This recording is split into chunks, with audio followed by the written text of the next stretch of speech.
Hi everyone, welcome to another video. This is just going to be showing you what I've been doing. I had an unboxing recently, and these are some of the things that I was unboxing. Um, I got a hobby knife, glue gun, metal rule, and a A3 cutting mat. Since then, I've bought some foam board. So this is foam board or foam core. It's 0.5 centimeter thick foam, sandwiched with little thin pieces of card. Um, these ones are glossy. They're not super glossy, but you can get some that are quite matte coloured. These ones are very smooth and kind of slick, a bit like the top of a board game, I suppose. But so far, I've made two of the things that I'm meant to make. I kind of set out to make. So I saw online that you could make your own board game insert. So a thing to go inside the original box of a board game, and it's just an insert, a bit like the ones that come with it, but the ones that come with games are either made of cardboard and are very simple, or they're more interesting shaped or more kind of useful shape. But they often use vacuum forming, and vacuum forming is difficult to make it very space efficient. You've got to spread things out, and you can't have very thin borders and lots of different borders. You have to kind of stick things together. So I'm just going to show you the Munchkin one. So this is one of the smaller Munchkin expansion, or not Munchkin expansions, but one of the Munchkin kind of alternatives. This isn't for the base box, and this one's a very simple one. This is the second that I made, but this one is a lot more simple than the Tokaido insert that I've made. But this one basically has two spaces for the cards, and you've got your two different cards, the doors and the treasures. It's got a space in here for the dice. It's just a little space. You could probably also put some tokens in there, which is also something I was hoping I'm going to be doing in a bit. And the other thing is that you can obviously take the cards out of here, and if you're drawing your doors, you turn it over on the table, show your card, and then you put it in the discard pile. And I was going to split this, so if you imagine these two pieces continued down, and then this end was completely flat, then I was going to plan on doing that. Just to make that a bit easier to see, I was going to do two lines, so it'd basically be like that. The only thing is that I was building it in bits. I didn't follow a plan for this. I just measured things up, cut the strips out of the card, out of the foam board, sorry, and then glued it together with the hot melt glue gun. I'll just show you what the hot melt glue gun is. It's a very cheap one. It only cost £10 of Amazon, and it is very small. Next to my hand, it's tiny. The other thing is that the glue sticks are incredibly small, and to make one of these takes usually a couple of sticks at least. I also noticed the glue gun has a big tendency to just dribble glue out the end. So what I end up doing is pulling the glue slightly out the back. But the actual assembly process was really kind of successful. There's not much difficulty in designing it. You just have to make sure you make your measurements correct.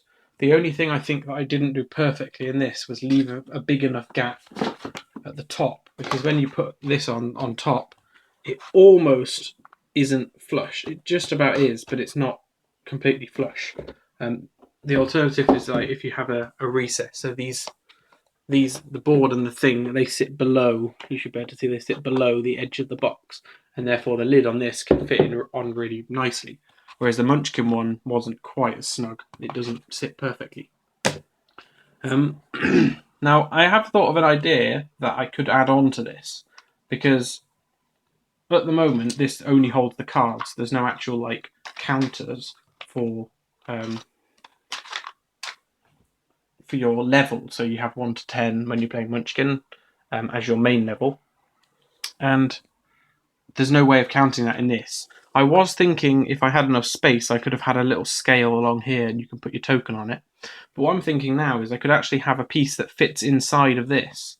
So I'll measure out the internal width of this and the length of that, and the depth as well. And I should be able to make a piece that goes inside of this. So that's something I'm going to be doing soon. But I'm just showing you what I've got at the moment, just so you can kind of get an idea of how this works. I will also do a bit of a tutorial for it, although there are lots and lots of tutorials out there. But the hot melt glue gun is incredibly useful.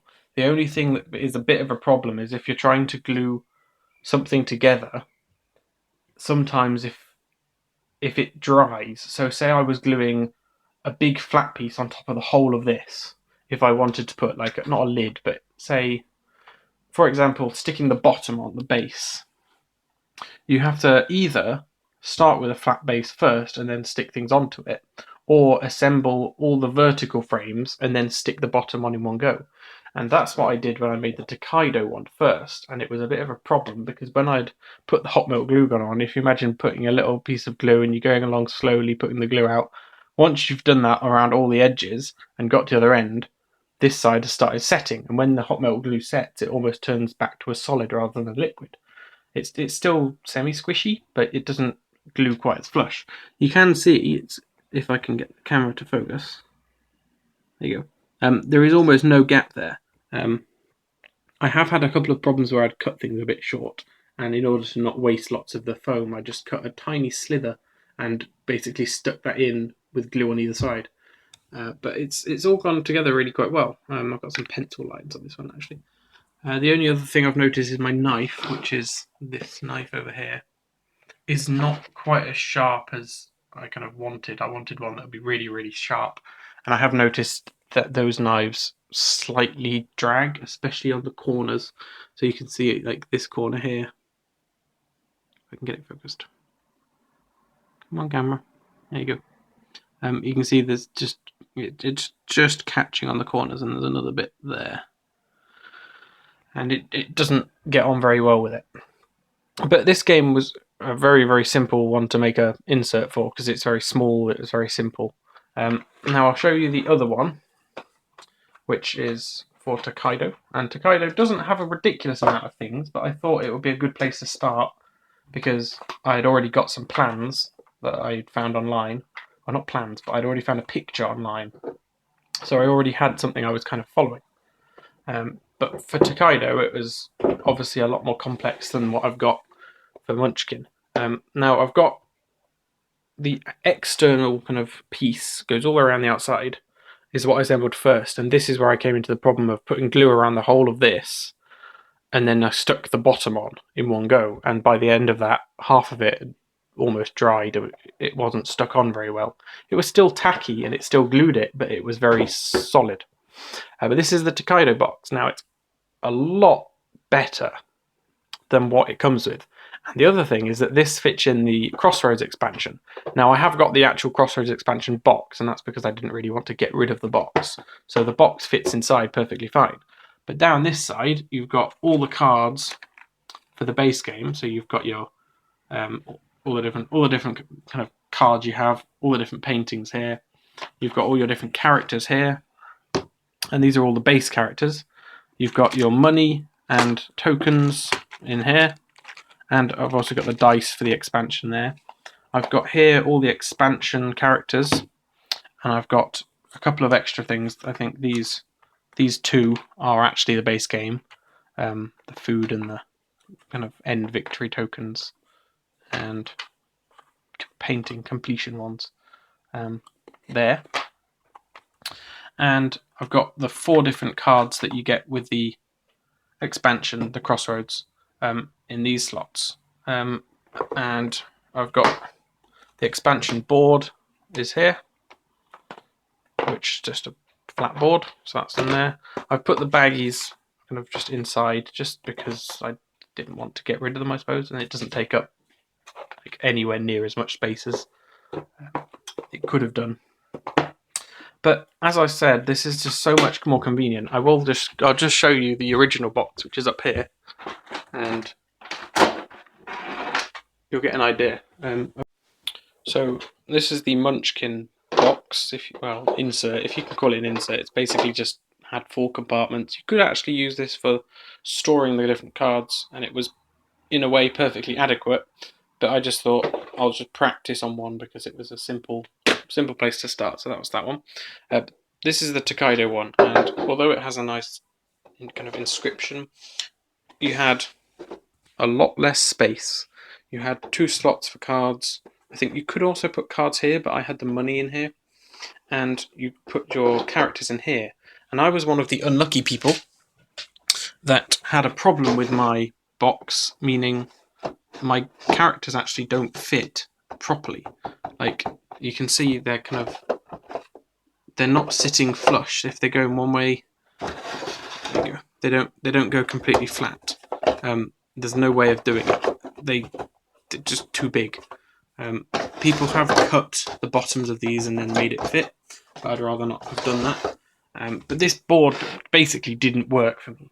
Well, this box, and the other thing is that the expansion, which is this big, has nowhere to fit. So I then had to have 2 boxes sitting around for one game. And the fact that I got this out, and then you have a huge amount, because this is all the wasted space. You can see how much space is in there that could be used. And I just went and made this, and this took about an hour and a half of cutting and measuring, and I just basically like improvised. I had the outside, stuck the bottom on, and then stuck these 2 cross beams going out across here and here.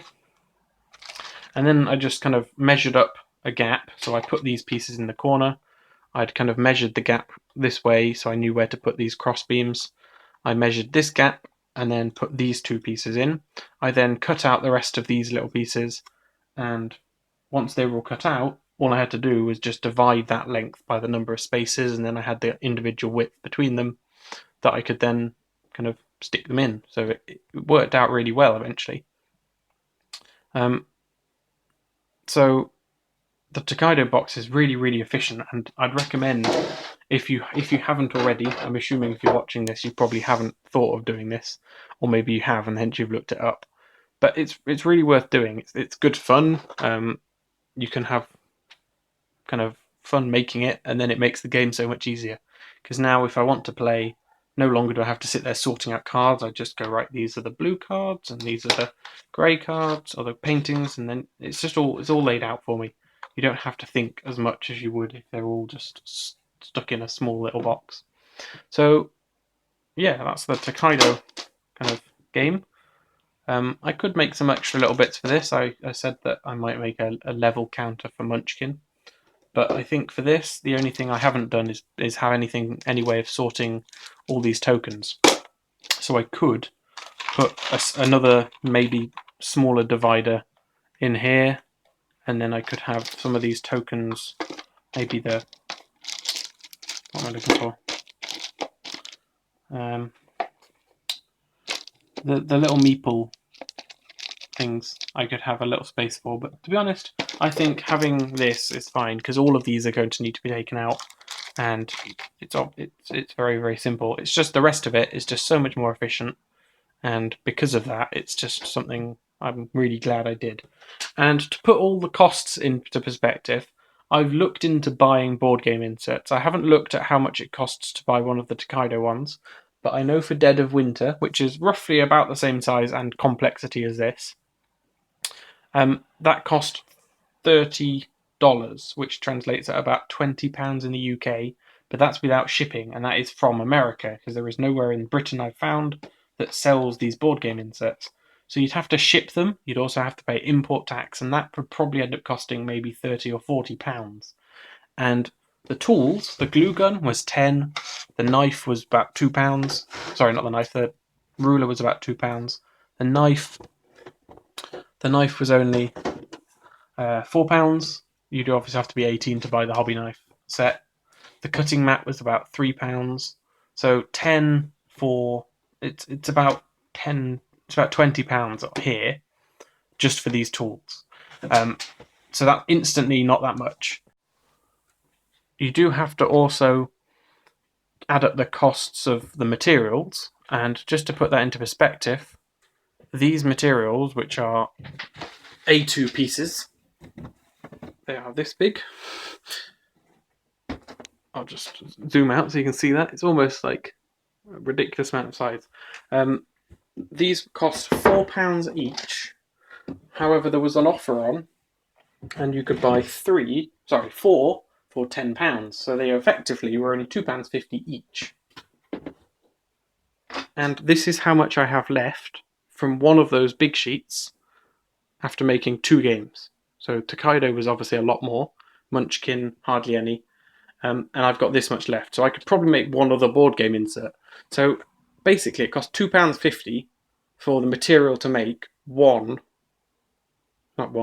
two big games, I would say, like Tokaido, maybe two of these, or a couple of the smaller ones and one of the bigger ones. But I was amazed at how little material it used, really. The fact these are such big boards is a bit annoying to work with, but £2.50 plus £20 of tools that you're never going to need to replace.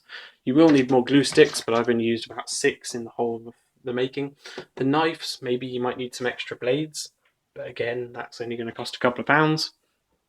So it's a no-brainer. If you have any skills in doing this, do it. If you don't, stick around, because I'm going to be doing a little tutorial, so you should be able to teach yourself how to do it, or so I can help you